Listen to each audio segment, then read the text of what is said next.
Sir ये JEE main जो पहले एक बार ही हुआ करता था साल में, अब 2 बार होने लग गया है।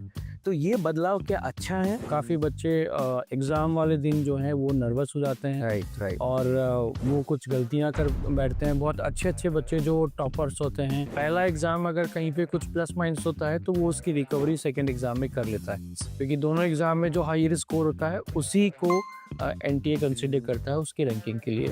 These are three key factors I observe in all the toppers, and I observe there's three quality. Number one is a focus, right number two is a consistency, जी। and number three is a time management. Particular time interval पे जो scientifically proven है जी। कि आपको particular day interval पर आप उस particular topic को रिवाइज करेंगे ओके। तो लॉन्ग टाइम तक 90% से भी ज़्यादा रिटेंशन आपके ब्रेन में रहेगा।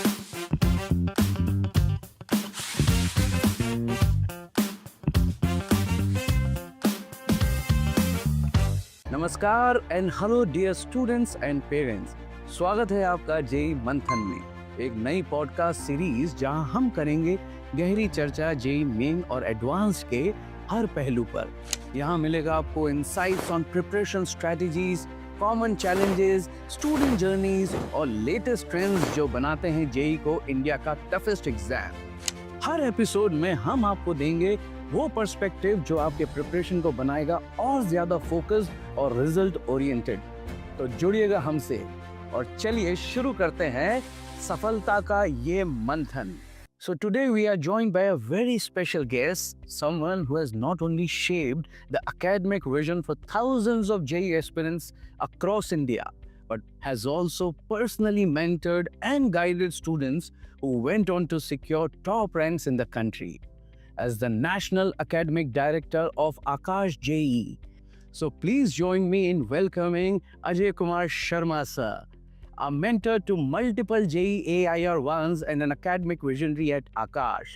Sir, a very warm welcome. हार्दिक स्वागत है आपका आज के इस फर्स्ट एपिसोड में जेई मंथन के पॉडकास्ट में। Thank you, Love sir, for inviting me in this podcast, and I will love to connect all the student and parents to share my knowledge for the betterment of the students. Sir pleasure is all mine और मुझे बहुत गर्व महसूस हो रहा है कि मैं आप जैसे एकेडमिशियन के साथ आज बैठ के बात करने जा रहा हूं और बहुत सारे सवाल लेके आया हूं सर, जो मेरे मन में भी हैं और पेरेंट्स और स्टूडेंट्स के मन में भी हैं। So we are ready sir, क्या मूव कर सकते हैं हम लोग आगे? Yes. सो पहला क्वेश्चन सर मैं आपके लिए जो पूछना चाह रहा था या लाना चाह रहा था वो ये है कि you have been shaping JEE experience from past 20 years. So what changes you have witnessed in JEE Main and Advanced paper, like question formats, difficulty level या pattern? क्या बदलाव आ गया है सर इन 20 सालों में जब से आप इस पर्टिकुलर फील्ड में हैं? So first before 2008 ji. it was subjective paper, pre and mains होता था, and after that 2008 it's objective, and objective there's a two papers, paper 1 and paper 2. Right. सो 2008 से लेकर के और अब तक यही पैटर्न चल रहा है, but the difficulty level every time is changing because every time the new different IITs are conducting bodies IIT। तो कई बार IIT बॉम्बे कंडक्ट करता है, कभी चेन्नई कंडक्ट करता है, कभी खड़गपुर कंडक्ट करता है। तो उनके सभी के जो क्वेश्चंस होते हैं उनके पैटर्न सलीके में चेंजेस आते हैं, बट अभी तक भी जो एडवांस है वो एक सरप्राइज एलिमेंट होता है। राइट बच्चे को एग्ज़ाम वाले दिन ही पता चलता है जी। कि वो पेपर डिफ़िकल्ट है या इजी है या मॉडरेट है, और पेपर में type of pattern of questions कैसे होंगे उसका एक मिक्सिंग कॉम्बिनेशन बदलता रहता है, तो वो एग्ज़ाम वाले दिन ही पता चलता है। But JEE advance exam is all together is a strategy how to crack this one. Absolutely. तो अगर एक स्टूडेंट जो हार्ड वर्किंग है, जो डिसिप्लिन है और जो कुछ करने के लिए रेडी है, हाँ। तो अगर वो एक बेटर स्ट्रेटजी प्रिपेयर करता है तो with in 1 year and 2 year की प्रिपरेशन में वो बहुत अच्छे से जेईई एडवांस एग्ज़ाम और जेईई मेन एग्ज़ाम इजीली निकाल सकता है। सर ये जेई मेन जो पहले एक बार ही हुआ करता था साल में, अब 2 बार होने लग गया है। तो ये बदलाव क्या अच्छा है? ये सारे बच्चों को एक अपॉर्चुनिटी मिल जाती है। एक तो जैसे JEE advance exam single time होता है, जी। तो काफ़ी बच्चे एग्ज़ाम वाले दिन जो हैं वो नर्वस हो जाते हैं राइट। और वो कुछ गलतियां कर बैठते हैं। बहुत अच्छे अच्छे बच्चे जो टॉपर्स होते हैं और काफी स्वाभाविक है सर ये गलतियां करना या हो जाना, तो उसको नेचुरल आ जाता है। लेकिन अगर 2 बार करने से बच्चों को एक पहला एग्ज़ाम अगर कहीं पे कुछ प्लस माइनस होता है तो वो उसकी रिकवरी सेकंड एग्ज़ाम में कर लेता है, क्योंकि दोनों एग्ज़ाम में जो हाईयर स्कोर होता है उसी को एनटीए कंसिडर करता है उसकी रैंकिंग के लिए। तो कहीं ना कहीं स्टूडेंट्स के लिए एक अच्छी अपॉर्चुनिटी है कि अगर वो गलती से कभी कुछ मिस कर जाते हैं फर्स्ट अटेम्प्ट में, they can also have a chance to recover it in second attempt. Sir, how has the coaching और the assessment strategy at Aakash evolved in recent years? मतलब अगर आकाश की कोचिंग और असेसमेंट स्ट्रेटजी को हाल के वर्षों में देखा जाए तो क्या कुछ बदलाव हुए हैं? पिछले 10 ईयर में काफ़ी चेंजेस हुए हैं। Okay. We basically known for the medical oriented institute, जी बिल्कुल। और 2016 में we started a national academic team which is a R&D department you can say in this coaching industry. First we took this step और इसमें teachers काफ़ी सारे जो contents हम डिलीवर करते हैं स्पेशली इन जेई के अंदर, तो उसके ऊपर वो पूरा वर्क करते हैं, पास के पेपर का स्टडी करते हैं, R&D करते हैं, एंड लॉट ऑफ कंटेंट में हमने चेंज किया, number 1। Number 2, under the banner of national academic team हमने एक सेंटर ऑफ एक्सीलेंस स्टार्ट किया। The first batch we started in 2018। Okay. And 2020 में उस फर्स्ट बैच से हमने फर्स्ट AR1 जे एडवांस का प्रोड्यूस किया। और that's fantastic. Time of the lockdown उस टाइम पर भी हमारा वो कंटिन्यू अटैचमेंट रहा सर्विसेज का बच्चों के साथ में, and we given AR1 with the Chirag Falor. क्या बात है। 2021 में भी हमने अंडर 100 में काफ़ी अच्छे रैंक्स दिए। 2022 में again we produce AR1 Tanishka Kabra. So ये लास्ट अगर आप 4-5 ईयर्स के रिजल्ट देखेंगे, we are significantly improving to giving the top ranks in under 100 ranks. I definitely think sir everyone can vouch for the results that Akash has been producing. Medical में तो देते ही आ रहा था, लेकिन पिछले कुछ वर्षों में, कुछ सालों में, जैसा आपने बताया है कि जेई मेन और एडवांस में भी लगातार बेहतरीन रिजल्ट्स आकाश देता हुआ आ रहा है। इसी क्वेश्चन के कंटिन्यूएशन में मैं एक और चीज़ जानना चाह रहा था, any major changes for January 2026 experience, कुछ उनको आप बताना चाहेंगे जो कि नया जो जनवरी 2026 में जो जेई मेन का फर्स्ट अटेम्प्ट आएगा उसके लिए जो एक्सपीरियंस तैयारी कर रहे हैं उनके लिए आप क्या कहना चाहेंगे? क्या वहाँ पर कुछ स्ट्रैटेजी में बदलाव देख पा रहे हैं आप? एनटीए ने 2019 में पैटर्न चेंज किया था। 19 से 25 तक ऑलमोस्ट सेम पैटर्न है, कुछ प्लस माइनस हुआ है। अभी 2000 अगर मैं 26 की बात करता हूँ तो 26 में भी ऑलमोस्ट वही पैटर्न रहने वाला है। 75 क्वेश्चंस, 300 मार्क्स का पेपर होगा, और पेपर फिजिक्स केमिस्ट्री मैथ्स में 25 ईच सब्जेक्ट में होगा, और उसमें 20 क्वेश्चन है उसके अंदर हमारे पास सिंगल चॉइस होंगे और 5 क्वेश्चन इंटीजर बेस्ड होंगे। ओके सर, आपने इतने सालों से इतने हजारों स्टूडेंट्स को मेंटर किया है, गाइड किया है, पढ़ाया है, सिखाया है। From your experience, I just want to understand what are the traits you see in students who reach AIR 1 or top percentile? Last 17 years I am very fortunate. Teaching chemistry for IIT JEE, and I also fortunate to mentor the top ranks from 2012-13 onwards. Right sir. जी. और 2020 में we produced AR1 that I was fortunately mentor. हाँ जी. And I received the award from the appreciation from the MIT as well. So these are 3 key factors I observe in all the toppers. मैंने जितने भी state level पे first rank दिया है, all India rank पे first ranks दिए हैं, या फिर कोई भी रीजनल लेवल पे आता है, so I personally mentor them and observe there is 3 quality. Number 1 is a focus, right. Number 2 is a consistency, जी, and number 3 is a time management. Correct. So these are the 3 key factors. These key factors are a little bit different in every toppers.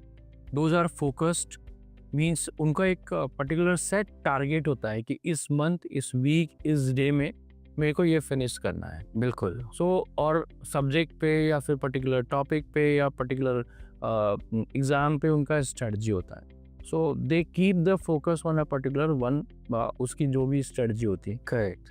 क्योंकि JEE advance almost आप ये कह सकते हैं कि exam है कि स्ट्रेटजी का एग्ज़ाम है। जैसे जनरली क्या होता है कि वो बहुत अच्छे से प्लान नहीं करते हैं, अगर इसको पूरा वेल मैनर में प्लान किया जाए तो कोई भी अगर 1 साल तक प्रिपेयर करता है तो डेफिनेटली वो जेईई एडवांस का एग्ज़ाम क्रैक कर सकता है। राइट। सो फोकस, वो काफ़ी फोकस रहते हैं, कंसिस्टेंटली वो मेहनत करते हैं, मीन्स एवरी डे वो कुछ ना कुछ उसमें ऐड करते हैं और कंसिस्टेंटली उस पर फोकस करते रहते हैं। और सबसे इम्पॉर्टेंट है उनका टाइम मैनेजमेंट।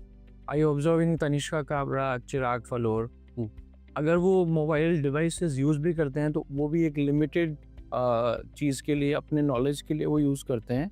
वो सोशल मीडिया से इनसे दूर रहते हैं और काफ़ी इफ़ेक्टिवली टूल्स वो सारे यूज़ करते हैं, अपने टाइम को बहुत वेल मैनेज करके रखते हैं। क्योंकि आपके पास में भी 24 आवर्स है, बच्चे के पास में भी 24 आवर्स है। जिसको 1000 रैंक आती है वो भी उतनी ही मेहनत करता है, फर्स्ट रैंक आती है उनकी उतनी मेहनत करता है। थोड़ा उनका स्ट्रेटजी डिफरेंट होता है, the way of they are planning, so that's why they performing well compare to other rankers. Right. तो यहाँ पर जितने भी स्टूडेंट्स या पेरेंट्स हमें देख रहे हैं, इन 3 बातों का आप हमेशा ध्यान रखिए, and it has come directly from the horses mouth कि फोकस, कंसिस्टेंसी और टाइम मैनेजमेंट। ये 3 चीज़ें अगर आप अपने जीवन में और अपनी प्रिपरेशन जर्नी में ले आते हैं तो आपको, मुझे लगता है कि टॉपर बनने से कोई नहीं रोक सकता। Thank you very much Ajay sir, बहुत बढ़िया बातचीत चल रही है आपके साथ और काफ़ी क्लैरिटी आ रही है। लेकिन कहीं ना कहीं मैं लालची होता जा रहा हूँ, और क्वेश्चंस है मेरे पास जो मैं आपसे पूछता जाऊँगा, ताकि मेरे साथ साथ जो आज हमें देख रहे हैं या सुन रहे हैं उनको भी क्लैरिटी आती रहे, खास करके जेईई मेन और एडवांस की प्रिपरेशन को लेकर। Yes sure. तो मेरा जो नेक्स्ट क्वेश्चन है वो आपसे ये है कि how much of success depends on self study. Self study पे हमेशा बहुत जोर दिया जाता है, तो जब हम सक्सेस की बात करते हैं तो सक्सेस जो है सेल्फ स्टडी, कोचिंग और मेंटरिंग के मुकाबले किस पे ज़्यादा निर्भर करती है? सो जब बच्चा स्टार्ट करता है प्रिपरेशन के लिए, उसमें सबसे पहले उसमें कोचिंग और मेंटरिंग का रोल सबसे ज़्यादा है। बिल्कुल, कैसे टीचर उनको डिलीवर करता है, कैसे, क्योंकि 11th-12th में जो स्कूल लेवल पे बच्चा प्रिपेयर करता है और जो जेईई एडवांस का लेवल है या जेईई एग्जाम्स के लेवल्स हैं, वो थोड़े से आप ये कह सकते हैं डिफरेंट होते हैं या डिफ़िकल्ट होते हैं या कॉन्सेप्चुअल बेस्ड होते हैं।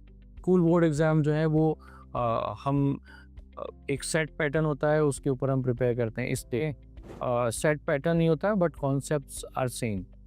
कॉन्सेप्ट बेस्ड स्टडी पर हमें फोकस करना होता है। तो कोचिंग का इंपॉर्टेंट रोल होता है कि क्या क्या चीज़ें according to the past year exams के बेसिस के ऊपर वो पूरा अपना स्ट्रेटजी बना करके उसके लिए मॉड्यूल्स, पेपर्स वो कंडक्ट कराते हैं।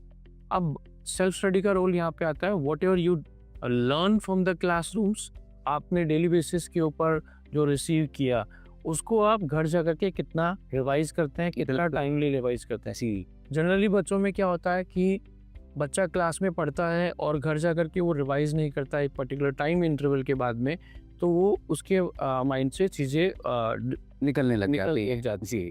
तो इसके लिए क्या होगा, बच्चे एक फॉरगेटिंग कर्व मेथड्स होता है, technique you can search on Google, forgetting curve method. Yes. अरे वाह सर। उसमें आप क्या कर सकते हैं, पर्टिकुलर टाइम इंटरवल पे जो साइंटिफिकली प्रूवन है जी कि आपको पर्टिकुलर डे इंटरवल पर आप उस पर्टिकुलर टॉपिक को रिवाइज करेंगे, ओके। तो लॉन्ग टाइम तक 90% से भी ज़्यादा रिटेंशन आपके ब्रेन में रहेगा। ओह दैट्स वंडरफुल, ये तो बड़ी अच्छी बात बताई सर आपने। सो जनरली मैं आपको बता सकता हूँ कि फर्स्ट आपने आज रिसीव किया, you have to revise on today and on third day and then 7th day and 31st day.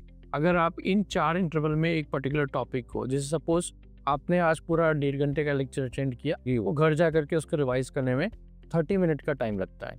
अच्छा, राइट। अब आपको थर्ड डे आपको उसको वही 30 मिनट, 20 to 30 मिनट वापस देने, you have to revise again that particular topic. After 7 days, you should give at least 15% to revise those particular topic. Okay. And after 1 month or 31st day, you can revise for 10 to 15 minutes.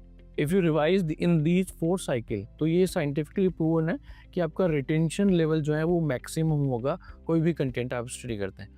Otherwise बच्चों का problem क्या होता है, पढ़ते हैं फिर भूल जाते हैं, फिर पढ़ते हैं फिर भूल जाते हैं, और होता क्या है कि एक विशेष साइकिल में वो फंस जाते हैं कि हमें हर बार जब भी उसको पेपर देने का टाइम आता है, वो एक उसके माइंड में एक हर्डल रहता है कि मैं अभी भी पूरा चैप्टर के लिए प्रिपेयर नहीं हूँ। तो इसमें बच्चे को कॉन्सेप्ट और क्वेश्चन की प्रैक्टिस पे ज़्यादा फोकस करना चाहिए rather than revising the theory again and again.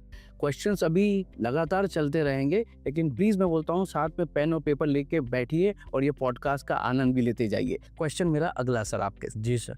जैसे कि अब जेई मेन अटेम्प्ट नज़दीकी है, सिर्फ कुछ महीने बचे हुए हैं, तो जो एस्पिरेंट्स हैं जो तैयारी कर रहे हैं उनके लिए आप प्रिपरेशन रोड मैप क्या बताना चाहेंगे या क्या समझाना चाहेंगे? सो ऑलमोस्ट सभी बच्चों का सितंबर और अक्टूबर एंड तक सिलेबस कंप्लीट हो जाता है और 12th अपीयरिंग हो या 12th पास कुछ बच्चे रिपीट करते हैं, तो बहुत कम बच्चे रिपीट करते हैं इंजीनियरिंग में, लेकिन 12th अपीयरिंग स्टूडेंट सबसे ज़्यादा होते हैं। राइट। अब उनका सितंबर अक्टूबर में जब सिलेबस कंप्लीट हो जाता है उसके बाद में सबसे पहले उनको अपने जो लास्ट 2 ईयर में if they are going coaching और if they are taking local help at a tuition level, तो उनको लास्ट 11th और 12th का जो सिलेबस है क्या उन्होंने लर्न किया उसको सबसे पहले रिव्यू करना इम्पोर्टेंट है। बिकॉज अभी आप लास्ट अप्रैल ऑनवर्ड्स आप केवल 12th पे फोकस कर रहे हैं, आपका जो 11th का सिलेबस है जिसका भी सिग्निफिकेंट पोर्शन एग्ज़ाम में आता है, समटाइम्स 50%, 55% और 60% 11th से आता है और वो सब्जेक्ट टू सब्जेक्ट भी वेरी कर जाता है। तो आपका 11th कहीं कहीं पे पिछले अप्रैल से लेके अब तक छूटा हुआ है, आपको वो 11th भी रिकवर करना है। जी। सो अक्टूबर, नवंबर, दिसंबर में जब भी आपको टाइम मिलता है you should revise your 11th portion. Okay. Number 1। Number 2, आपको 12th ऑलरेडी आप पहले से कंटिन्यूसली करते आ रहे हैं, उसको भी पैरेलली उसके साथ रिवाइज करते रहें। नंबर 3 पे आपको सबसे पहले ये देखना चाहिए आपको पूरे PYQs जो पास्ट ईयर क्वेश्चंस हैं, पास ईयर क्वेश्चन। जेई मेन के जैसे जनवरी अटेम्प्ट जेई मेन का आने वाला है, तो एटलीस्ट लास्ट 3-4 ईयर्स के कुछ पेपर्स, क्योंकि एवरी ईयर 12 to 16 पेपर्स हो रहे हैं आजकल जी। बट कुछ papers at least 5 papers of last 5 years आपको सॉल्व करने चाहिए। होगा क्या कि जब आप पेपर सॉल्व करते हैं वो एक मॉक टेस्ट हो गया, PYQ हो गया, आपको पूरा पता चल जाएगा कि एग्ज़ाम में किस टाइप के क्वेश्चंस किस पर्टिकुलर पोर्शन, टॉपिक और सब्जेक्ट से पूछे जाते हैं। आपके माइंड में एक स्ट्रेटजी रोड में बन जाएगा, तो आपको हमेशा लगेगा कि मेरे को थ्योरी वापस से पढ़ना चाहिए, और जिसका नेवर एंडिंग प्रोसेस है। जी बिल्कुल। हमें PhD नहीं करनी है, हमें एग्ज़ाम में स्कोर लेके आनी है। स्कोर के लिए स्कोर की टेक्निक यही है कि you should go through the PYQs and then later on you should appear for the mock test. Correct. So in Akash, November December onwards we start the final test series. इसके अंदर हम बच्चों को काफ़ी सारे 12 to 16 मॉक टेस्ट कंडक्ट कराते हैं, exam environment के अंदर कराते हैं, ऑफलाइन ऑनलाइन दोनों मेथड्स में हम उनको ट्रेन करते हैं। That's great. और अगर यही सेम अगर मॉक टेस्ट बच्चे करते हैं तो डेफिनेटली उसका जेई मेन का जनवरी का अटेम्प्ट बहुत अच्छा वो परफॉर्म कर सकता है। Fantastic sir.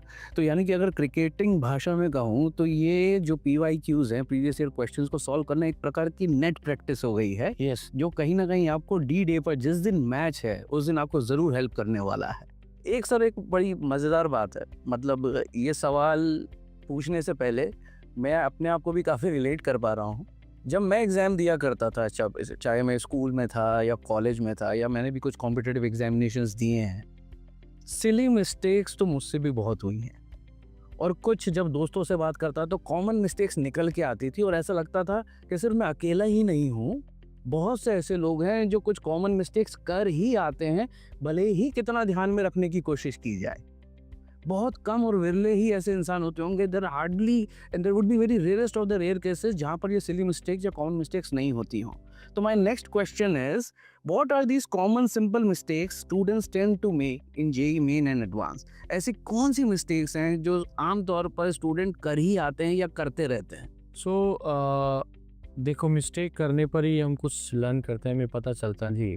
तो वो जो अपने कोचिंग के टाइम पे या 11th-12th में भी वो काफ़ी सारी गलतियाँ करते हैं, बट इम्पॉर्टेंट थिंग इज़ कि आप उनसे क्या सीखते हैं। मोस्टली बच्चे क्या करते हैं कि जब उसकी गलतियाँ हो जाती है तो उसको देखना नहीं चाहता। जैसे कई स्टूडेंट की हैबिट होती है, आज हमने पेपर दे दिया लेकिन घर आकर के आपने ये नहीं देखा कि मेरी किस किस चीज़ में गलती हुई है। इसको हम यहाँ पे आकाश सिस्टम में बोलते हैं एरर एनालिसिस। हम हर एक बच्चे, इंडिविजुअल बच्चे का एरर एनालिसिस करते हैं और हम ये देखते हैं कि और उसको बताते हैं कि आप क्या गलतियाँ कर रहे हैं। अब कोई भी बच्चा अगर कोई भी पेपर दे के आता है, दे के आने के बाद में अगर घर पे वो बैठ के हाफ एन आवर या 1 आवर रिव्यू करता है कि फिजिक्स में मेरे ये 5 क्वेश्चंस रॉन्ग हो गए थे, केमिस्ट्री में मेरे ये 5 क्वेश्चंस रॉन्ग हो गए, मैथ्स में मेरे ये 7 क्वेश्चन रॉन्ग हो गए।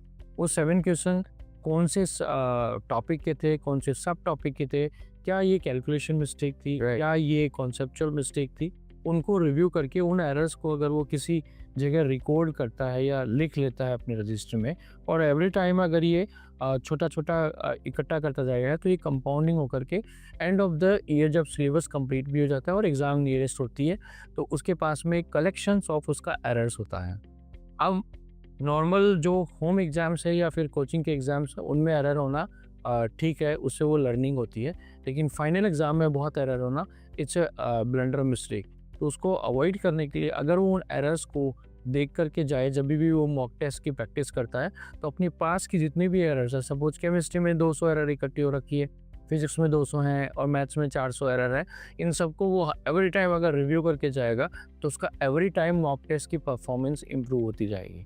तो ये सिली मिस्टेक होती है, ये एक सबसे बड़ी सिली मिस्टेक होती है कि बच्चा पेपर दे के आने के बाद में उसको अपना सेल्फ इंट्रोस्पेक्शन नहीं करता है, रिव्यू नहीं करता है, जिसकी वजह से फाइनल एग्जाम्स के अंदर वो बड़ी मिस्टेक कर देता है। So I would like to suggest every student कि ये आपको इनिशियल हैबिट में आपको थोड़ा प्रॉब्लम हो सकता है, बिकॉज हम कई बार अपनी गलती खुद देखना नहीं चाहते। हमें ऐसे लगता है कि अगर मैं आज पेपर देखूंगा तो फिर मैं कल का पेपर अच्छा नहीं कर पाऊंगा, जबकि ट्रू क्या है कि अगर आप आज देखोगे तो आप रियलाइज़ करोगे तो आप कल अच्छा कर पाओगे।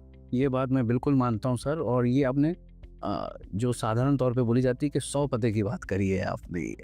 और क्वेश्चंस तो बहुत सारे हैं सर, लेकिन थोड़ा समय की कमी को देखते हुए आज पहला एपिसोड जो जेई मंथन का है उसका आखिरी सवाल मैं आपसे पूछना चाह रहा हूँ, लेकिन इस सीरीज को हम लोग बाकायदा बरकरार रखेंगे और नए एपिसोड्स लाते रहेंगे और आप लोगों से कुछ ना कुछ सीखते समझते रहेंगे और स्टूडेंट की जर्नी को है और मजबूत, सशक्त, रोबस्ट बनाते रहेंगे।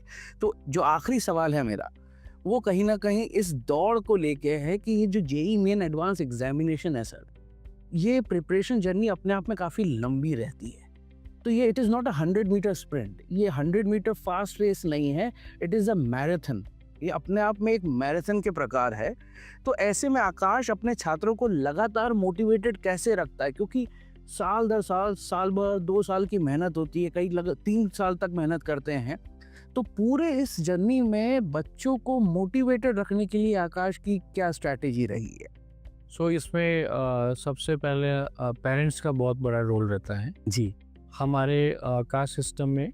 हम क्वार्टरली या 3-4 मंथ से जैसे ब्रांचेस को टाइम मिलता है, they are conducting the PTM.